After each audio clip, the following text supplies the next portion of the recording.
Hi, my name is Tamia. I'm a student physical therapist assistant, and today I'm going to be taking my patient Angelo through some lengthening assessments and stretches for the cervical region. So the cervical area does a couple different actions. It does flexion, extension, lateral flexion, and rotation. So I picked two different muscles that do multiple actions. So first we have this SCM, sternocleidomastoid, that originates at the sternum and the clavicle, and it inserts into the mastoid process in the superior nuchal line. It does not perform passive and active insufficiency. The actions that this muscle performs, it performs flexion. It also performs rotation to the opposite side. So if I were to put this muscle into a lengthened position, I would have Angelo rotate his head this way and then look up, keeping his shoulder down. Good, so that's stretching this side, and I'll have him do the same thing on the other side. Good, so you can even see, yeah.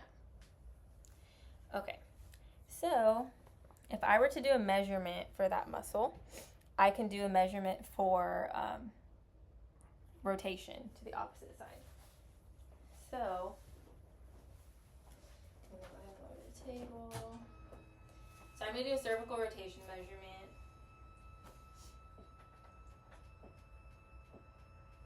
So the norm values for this are around 45 degrees on each side. So this is lined up with the acromion, top of the head, and here.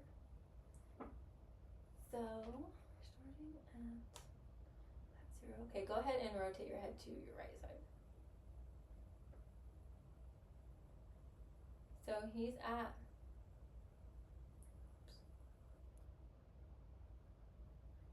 about 50 on that side, so that's above norm. So he's good there. And then, so since the SCM does rotation to the opposite side, I was testing that side, so now we're going to test the other side. So wind up with the acromion. Okay, and then go ahead and do that one more time. Okay. So on this one we're at 52.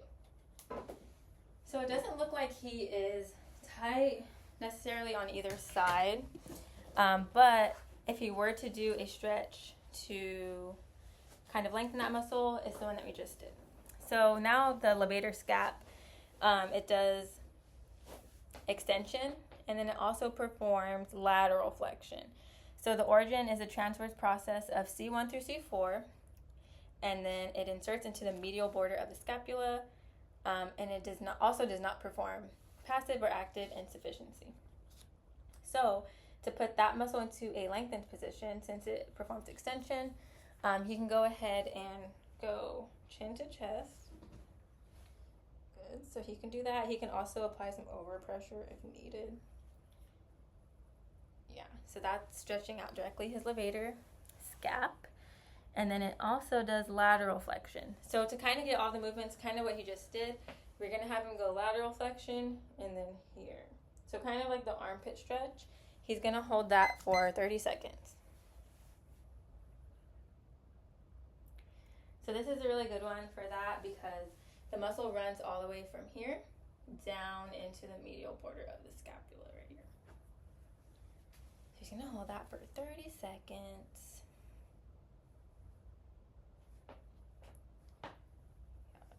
5 more seconds.